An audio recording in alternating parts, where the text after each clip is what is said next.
estoy haciendo este video de repaso para el primer parcial de didáctica general para todos mis cursos, con algunas particularidades para primero cuarta de inicial que empezamos más tarde, que les voy a ir comentando, pero en su mayoría. Primero, bueno, ustedes ya tienen la fecha del primer parcial. Recuerden que yo les pasé ya las consignas. Lo tienen que traer en lo posible impreso. Si no lo pueden imprimir, no importa. Lo copian en una hoja vacía. Recuerden que pueden traer su cuadrito conceptual de que hicieron en la actividad 1, el cuadro conceptual como este, el de las palabras. Acá traigo el ejemplo de una de las chicas de primaria, ¿sí? Lo tienen que traer en hoja aparte y lo pueden ordenar según cómo quieren escribir el parcial, que es lo que yo les recomiendo, que lo vuelvan a hacer mirando, se lo vuelvan a reordenar como para que les quede bien para desarrollar su parcial. ¿Qué más? Bueno, para el día del parcial sí tienen que haber entregado esa actividad 1, que recuerden que es eso. Las palabras que yo les di, los conceptos que yo les di en el cuadro conceptual, el de filosofías de la enseñanza, que es enseñanza como actividad técnica y enseñanza como actividad artística y política, que si bien no lo pregunto en el parcial tiene que estar. Y en la mayoría de los cursos, menos en primero o cuarta, van a rendir la semana que viene, o están rendiendo esta semana, las estrategias de enseñanza, que les tocó, según el grupo, las buenas preguntas, el proyecto, las clases expositivas, explorar y descubrir. Bueno, yo preparé un Power, pero no lo puedo compartir mientras hago la clase. Así que bueno, yo se los voy a pasar. Voy a ir pasándolo igual y haciendo un repasito, ¿sí? Primero que nada, vuelvo a recordar los textos que estuvimos trabajando que vamos a usar. Primero es el capítulo 6, la enseñanza de Basabe y Coles, ¿sí?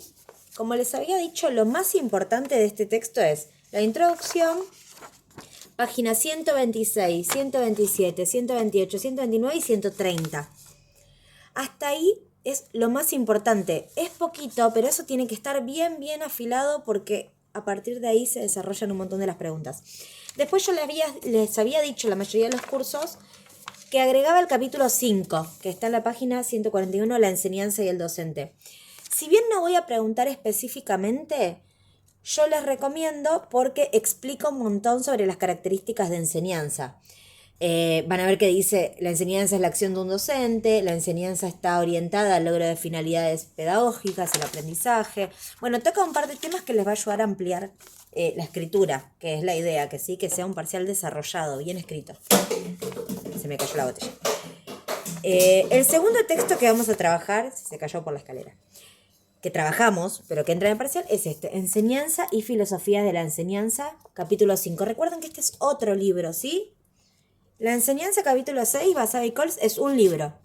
Este es otro libro. El ABC de la tarea docente, del que vamos a utilizar solo el capítulo 5. Les recuerdo que las primeras páginas, 133 más o menos hasta 144, vuelven a retomar enseñanza, aprendizaje, relación de dependencia ontológica, todo eso que nosotros queremos, que queremos aprender, que estuvimos viendo. Y después en la página 149 empieza con lo de filosofías de la enseñanza. Como les digo, no está en el parcial. Lo de filosofías de la enseñanza como actividad técnica, artístico-política es más para el cuadro comparativo que yo les pedí. Pero hay que tenerlo completo. Y por último, para todos los cursos, menos para primero cuarta, es este libro, Estrategias de Enseñanza de Nijovic y Mora, que yo les dije. Primero, sí, ver la introducción, no porque... ¿Se llama introducción?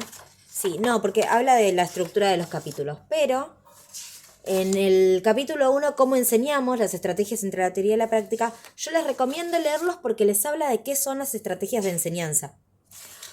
Otro poquito de estrategias de enseñanza está en este, Enseñanza y Filosofía de la Enseñanza, que tiene un subtítulo justamente que se llama Métodos, Estrategias, y que les va a servir para el parcial para desarrollar. Pero con este lo complementan, con el capítulo 1. Y recuerden que después yo les voy a pedir ejemplificar, que van a ejemplificar con la estrategia que ustedes hayan elegido hacer en grupo. Por ejemplo, si a ustedes les tocó las buenas preguntas, van a ejemplificar la estrategia de buenas preguntas y hacer un desarrollo sobre de qué se trata esa estrategia de enseñanza. Bueno, arranco con el desarrollo de nuevo teórico de lo principal para que tengan. Hablamos de didáctica general, tenemos la materia didáctica, pensamos en general, como les había dicho en muchas de las clases, porque después tenemos las didácticas específicas, que son las de nivel inicial, nivel primario, nivel secundario, nivel superior, y de las distintas disciplinas, la didáctica de las prácticas del lenguaje, la didáctica de las matemáticas. En primer año esperamos ver una didáctica general, un marco general de lo que es la didáctica. Como una de las definiciones que vamos a elaborar es que la didáctica tiene como objeto de estudio las prácticas de enseñanza situadas. Recuerden que esto lo repetí mucho, que sean situadas quiere decir que están en un contexto y lugar específico. En un jardín, en una sala, en un aula, en una escuela primaria, que está en un barrio, que está en una provincia, que está en un país. Son prácticas de enseñanza situadas en un contexto. No es lo mismo estar en un lugar que el otro.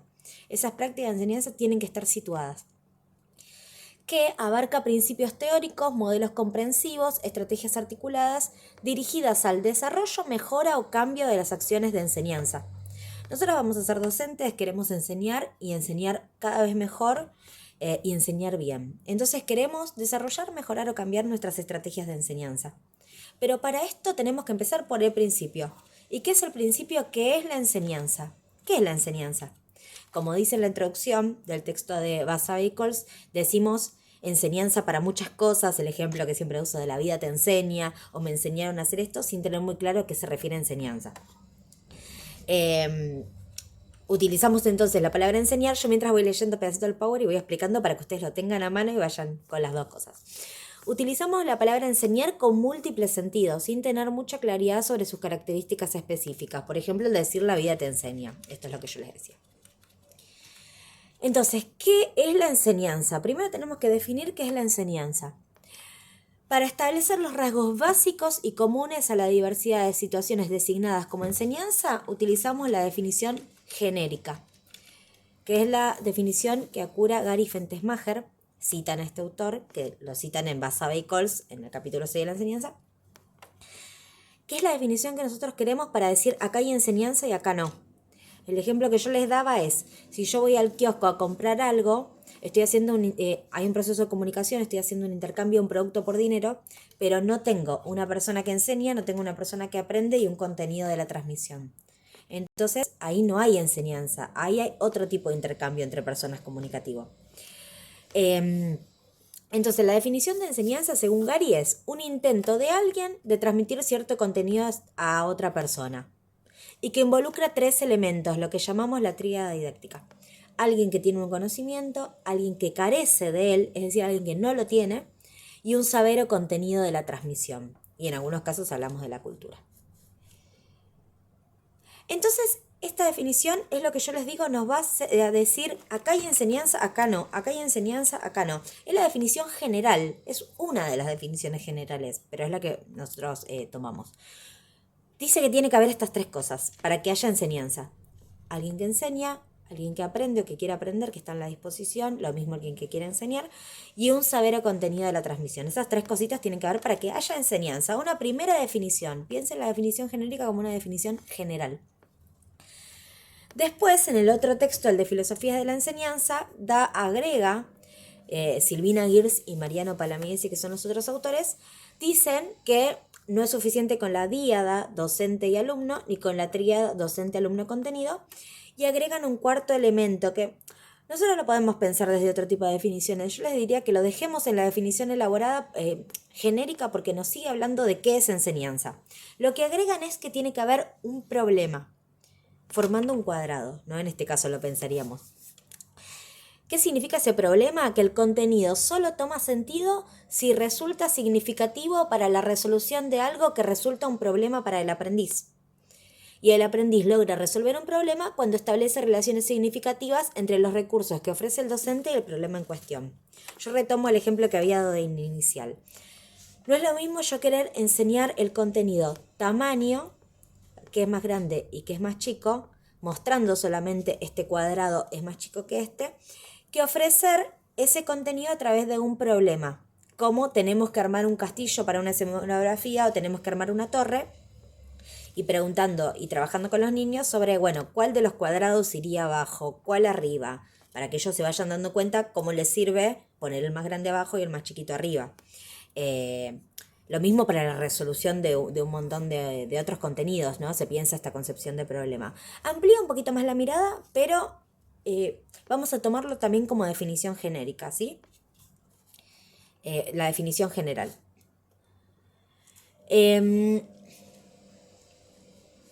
Después tenemos bueno, después de este cuadrado ponemos algunas características más que igual después las vamos a retomar. Sobre la participación del docente. Bueno, no, la vamos a retomar después, cuando volvemos a hablar de enseñanza. Entonces ya definimos lo que es enseñanza, esto sí es, esto no es. Pero la definición de enseñanza no nos dice nada del contexto, de los recursos, de las formas de transmisión, sobre cómo mejorar esas prácticas de enseñanza. O sea, no nos alcanza solamente si nosotros queremos desarrollar mejoras en las prácticas de enseñanza, saber qué es la enseñanza, sino tenemos que saber cómo lo hacemos. Acá les puse, la definición genérica nos dice qué es la enseñanza. Y las definiciones elaboradas nos dicen cómo enseñar. Según las definiciones elaboradas, estas dan cuenta de qué es una persona educada, qué conocimientos son valiosos, los tipos de aprendizaje, las formas de intervención, las características del contexto educativo, los materiales y recursos a utilizar. Y entendemos a las filosofías de la enseñanza, que nosotros vimos dos tipos, como definiciones elaboradas. Entonces las definiciones elaboradas nos amplían más la mirada. Nos dicen no solo el qué, sino el cómo. ¿Qué estrategia vas a usar? ¿Qué recursos? ¿Qué materiales? ¿Cómo vas a agrupar a los chicos? ¿En qué tiempo? Nos dan muchísimo más de ese saber y nosotros ahí nos tenemos que parar si queremos mejorar la enseñanza. No nos alcanza solamente con decir yo enseñé. Sigo. Entonces, una definición de filosofía de la enseñanza es que son formas de entender, contextualizar, describir y analizar los fenómenos que ocurren en los espacios educativos. Cada filosofía presenta una comprensión sobre lo que es enseñanza y sobre cómo se debe enseñar, construyendo un modelo de docente, un modelo de alumno y una forma de pensar el contenido de la actividad de enseñar. Entonces, las definiciones elaboradas nos dan esto, dan cuenta de otros marcos de interpretación, nos amplían muchísimo más la mirada que solo la definición genérica que nos dice qué es la enseñanza. Seguimos un poco. Dijimos entonces que la didáctica tiene como objeto de estudio las prácticas de enseñanza situadas. Recordemos que dijimos que la didáctica puede influir sobre las prácticas de enseñanza y sobre las prácticas de aprendizaje de manera indirecta, porque en realidad la didáctica lo que hace es buscar mejorar las prácticas de enseñanza del docente, pero los aprendizajes tienen que ver con otras cuestiones que pasan. Bueno, ya estuvimos trabajando un poquito sobre esto, avanzo, así ahora retomo. Entonces, si decimos que la didáctica tiene como objeto de estudio las prácticas de enseñanza situadas, ¿cómo interviene la enseñanza sobre los aprendizajes? ¿Y cuál es la relación entre los procesos de enseñanza y aprendizaje? Acá vamos a retomar lo que yo les decía. Características de la enseñanza, hacemos un resumen de entre todos los textos que vimos. Primero, es una actividad, un hacer, una práctica. Hablamos de prácticas de enseñanza, hablamos de la acción docente. Es un intento de transmitir conocimientos, que estuvimos viendo y ahora vamos a retomar, que es la intención de enseñar, aunque no se logren los aprendizajes. Es una actividad intencional, yo enseño a propósito, enseño porque tengo una intención. La enseñanza, en el rol desde el docente, funciona como una guía, un sostén o un andamio de los aprendizajes. Implica un proceso de comunicación, sí o sí hay comunicación entre personas en la enseñanza. Así sea comunicación verbal o menos verbal, a veces es algo de mira lo que hago, pero siempre hay comunicación. Depende de la posibilidad del aprendizaje para existir, ahora vamos a retomar esto. Y por último, bueno, acá me quedó medio corrido, bueno, no importa. Persigue finalidades educativas, es decir, aprendizajes. La enseñanza busca generar aprendizajes. Ahora vamos con el aprendizaje. ¿Qué es el aprendizaje? Es un proceso individual porque pasa en la cabeza de cada sujeto, en su estructura cognitiva. Recuerden que es como lo que decíamos, ¿no? Yo duermo, me pongo a dormir y eso pasa en mi cabeza. Nadie puede dormir por mí. Es algo que está pasando en mi cabeza. Si bien suele darse en un contexto social, en general aprendemos con otros, muy en general aprendemos con otros. Otra de las características que tiene el aprendizaje es que se puede aprender por cuenta propia sin que nadie nos enseñe. Uno puede aprender de algo agarrando un libro, viendo un tutorial. Igual yo siempre pienso que para hacer eso tenemos que tener ciertos conocimientos previos. Alguien nos tiene que haber enseñado antes algo seguramente. Pero podemos aprender sin que nadie nos enseñe, sí podemos. Puedo aprender de manera incidental, puedo aprender sin querer. Yo les doy mucho estos ejemplos con la maternidad, ¿no? Cuando aprendí algo de mi mamá, aunque no quería, de tanto estar con ella, bueno, lo aprendí sin querer, pero no me enseñó. Ella simplemente hizo las cosas que hacía y yo lo aprendí por estar en cercanía. Bueno, ese es el ejemplo que pongo. Vamos ahora, ya hablamos de enseñanza, hablamos de aprendizaje, vamos a modelos que llamamos causal y mediacional. Estos dos modelos explican cómo la enseñanza incide sobre el aprendizaje, ¿no? La enseñanza sobre el aprendizaje, ¿cómo incide? ¿Qué nos dicen las concepciones causales? Nos dicen que la enseñanza incide sobre el aprendizaje de manera directa y lineal. ¿Vieron cuando yo les pongo la flecha? E sobre A, es E señalando A. Es decir, que el aprendizaje deriva de la enseñanza. Si yo enseño, el otro va a aprender. Si yo enseño bien, el otro va a aprender bien. Si yo enseño mal, el otro va a aprender mal y voy a tener que revisar cómo enseño. Es muy lineal y muy simple. Entonces lo que nos dice es que el aprendizaje deriva de la enseñanza siempre y cuando el dispositivo de enseñanza, la forma en que yo enseño, esté bien planificado. Y que si esto no ocurre o no sucede es porque falló el dispositivo de enseñanza. Entonces tengo que volver a revisar el dispositivo. ¿Qué pasó que no se dio ese circuito? Ejemplo de estos es el conductismo y los modelos tecnológicos. Bueno, no entramos muchísimo en eso, ustedes los van a ver en otras materias seguro, pero es para poner un ejemplo también cuando más adelante vean. Por el contrario, ¿qué nos dicen las concepciones mediacionales? Nos dicen que la enseñanza no incide de manera directa sobre el aprendizaje, sino que en el medio hay mediaciones. Yo ahí les ponía la flechita así o la flechita así entre enseñanza y aprendizaje. ¿Qué son esas mediaciones? Los autores hablan de mediaciones cognitivas y sociales. Esas mediaciones cognitivas tienen que ver más con el proceso de aprendizaje que pasa en la cabeza de cada uno. El prestar atención, el pensar, esto tiene que ver con esto, en utilizar la memoria, ¿no? Todas las cosas cognitivas que yo hago para aprender en mi propia cabeza. Y las sociales me parece que tienen más que ver con... porque veo, se me está trabando un poquito el video. A ver. Bien, las sociales tienen que ver con todo lo que hago con otros. Preguntar al docente, preguntar a mis compañeros, también tomar apuntes. Bueno, todo lo que tiene que ver con el contexto social. Esto Fentesmacher lo llama estudiantar, todas esas actividades que hace el estudiante para aprender. ¿Qué quiere decir esto?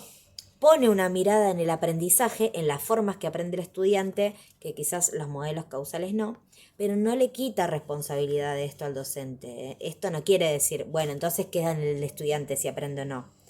¿Cuál es el rol del docente? Conocer esas formas de aprendizaje y elaborar estrategias de enseñanza que se adapten a esas formas de aprendizaje, considerando que todos aprenden de distintas maneras, pero no le quita responsabilidad para nada al docente. Simplemente amplía la mirada. Si ven que freno es porque estoy viendo que se sigue grabando bien. Bien. Pero entonces, si enseñamos para que otros aprendan, pero podemos aprender sin que otros nos enseñen, ¿qué relación hay entre estos dos procesos, la enseñanza y el aprendizaje? Como vieron en el texto de donde están los circulitos, el de filosofías de la enseñanza, decimos que enseñanza y aprendizaje no son lo mismo. No hablamos de un único proceso, enseñanza/aprendizaje, pero que tampoco son totalmente independientes. Tampoco es que enseñanza sin aprendizaje ni aprendizaje sin enseñanza. No. La relación entre enseñanza y aprendizaje se explica por unos conceptos que llamamos relación de dependencia ontológica, que nos dice que la enseñanza no tendría razón de ser, no tendría sentido su existencia, si no tuviese como finalidad generar aprendizajes aunque esto no lo logre. Esta parte creo que la tienen en general todos los grupos bastante más afinada. Decimos que yo puedo aprender por mi cuenta, ¿sí? ¿Decimos que yo puedo enseñar sin que nadie aprenda? Más o menos. Tiene que existir la posibilidad de que alguien aprenda para que exista la enseñanza. No tendría sentido enseñar si no existiera esa posibilidad de aprendizaje. Entonces depende un poco de la posibilidad del aprendizaje. Acá les puse el ejemplo. Si busco un objeto perdido como una tijera, es porque tengo la intención de encontrarlo. Aunque lo logre o no, esto no define la intención de buscar. No toma sentido solo por encontrar el objeto. Es decir, que no solo vamos a decir, sí, yo busqué si efectivamente encontré la tijera. Yo busqué igual, con la intención de encontrarlo. Este es el ejemplo que además un poco utiliza el texto. Utiliza otro de, es como correr una carrera y ganar. Bueno, no recuerdo cuál es el ejemplo que utiliza exactamente, pero también me gusta más este, el de buscar y encontrar. Bueno, ya estuvimos hablando de definiciones de enseñanza, ¿sí? Hablamos del qué y hablamos del cómo.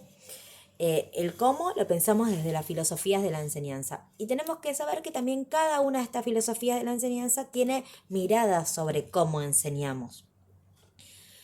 Y que desde el principio de que existen los modelos educativos, se busca generar modelos para enseñarle a mucha gente, ¿no? A la masividad de la educación. ¿Cómo enseñarle a toda esa gente? Que es un poquito de lo que habíamos hablado de Comenio en las introducciones que hice. Y acá diferencian dos maneras de pensar el cómo enseñamos. Los métodos y las estrategias. ¿Dónde lo encuentran eso? Como les dije en el texto de filosofías de la enseñanza, el del capítulo 5, ahí está, métodos y estrategias. Está con ese subtítulo y ahí encuentran. ¿Qué resumencito hice yo sobre los métodos? Los métodos son considerados conjuntos de reglas y ejercicios para enseñar de modo sistemático y ordenado. Supone la homogeneidad del grupo y de la enseñanza. Y supone la verdad del contenido a enseñar. Entonces, los métodos tienen muchísimo que ver con la filosofía de la enseñanza como técnica y tiene muchísimo que ver también con los modelos causales. Nos dicen que se enseña de esta manera sistemática y ordenada, a todos por igual, y lo que yo estoy enseñando, yo tengo el saber absoluto y así lo voy a llevar adelante con esa seguridad. Tiene que ver con las perspectivas tradicionales de enseñanza. Y por otro lado, las estrategias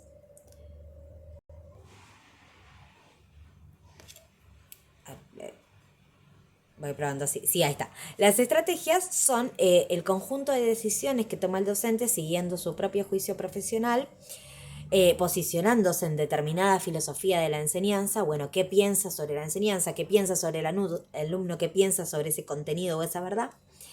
Y no considera la enseñanza como una actividad técnica de aplicación.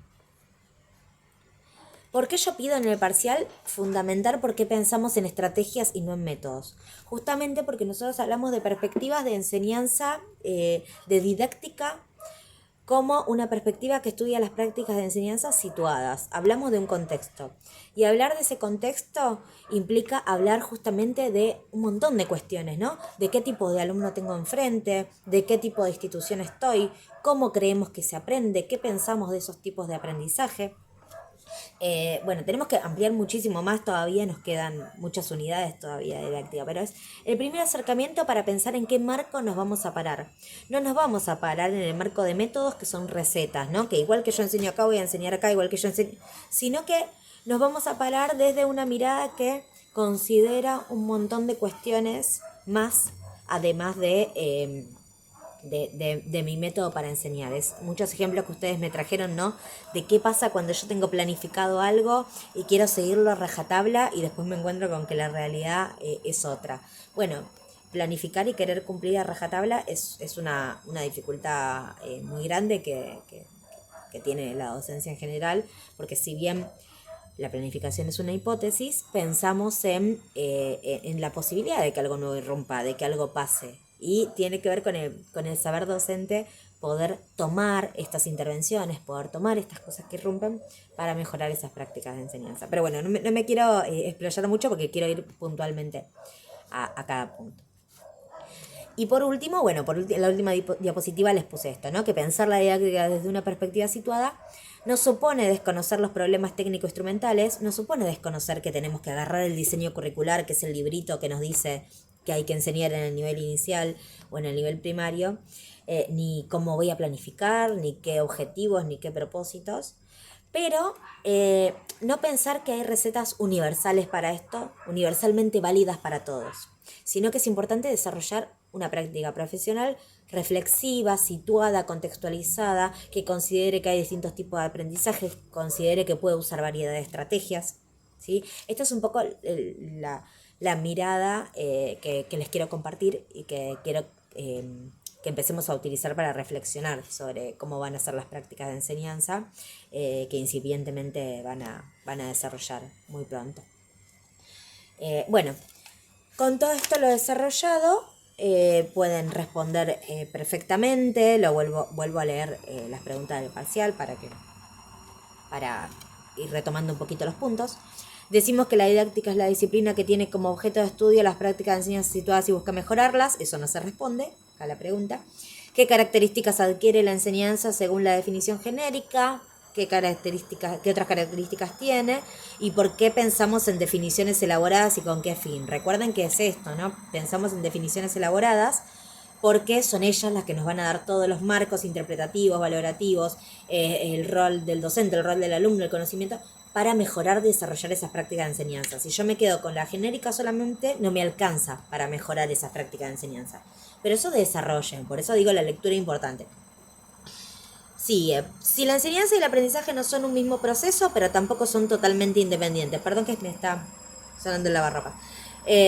¿Cómo explica la relación de dependencia ontológica entre estos dos procesos? Bueno, eso lo expliqué, tienen un montón.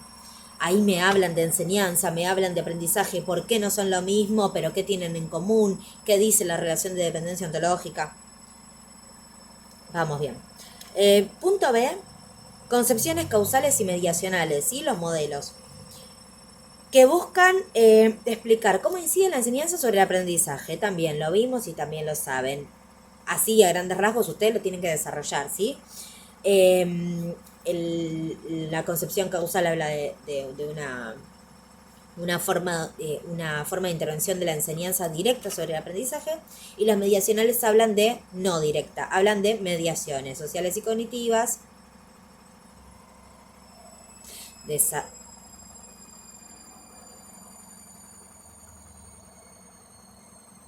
desarrollan todo lo que puedan.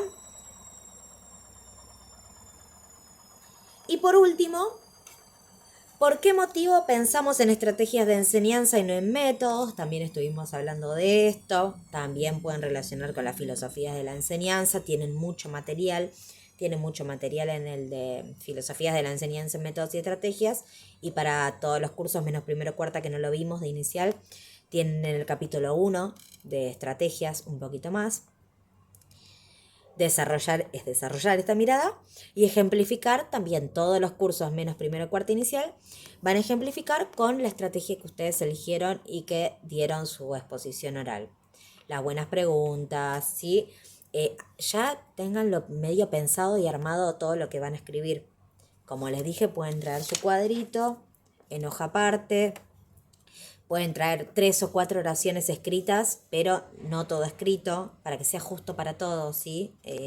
Yo no me voy a poner a revisar uno por uno, pero quiero que sea realmente un cuadro. La idea era un cuadro conceptual, yo sé que la mayoría le agregaron cosas, no hay problema, pero la idea es que no tengan todo escritas las respuestas y otra no, ¿sí? Por eso sepan que es conceptual y le pueden agregar 3 o 4 oraciones. Los grafiquitos, háganse los que quieran, pero no más que eso, ¿sí? Se escribe ahí presencial, se escribe en el momento. No acepto ninguna que tenga escritura anterior. Esta es parte del proceso del andamiaje, de quitar el andamio a ver lo que quedó. Y creo que tienen bastante recurso y material. Así que bueno, les voy a compartir el video y les voy a compartir el Power, que eso, disculpen que no lo pude pasar directo, pero tenía que hacer una reunión por Zoom para eso y ya quería que lo vayan teniendo. Así que bueno, igual tenemos un par de clases más con algunos cursos, nos vamos a volver a ver, pero ya quiero que lo tengan y lo vayan viendo y vayan armando su parcial para después estudiarlo. Recuerden que se escribe ahí. Bueno, nos vemos en clase y cualquier cosa me vuelven a preguntar. Un besito.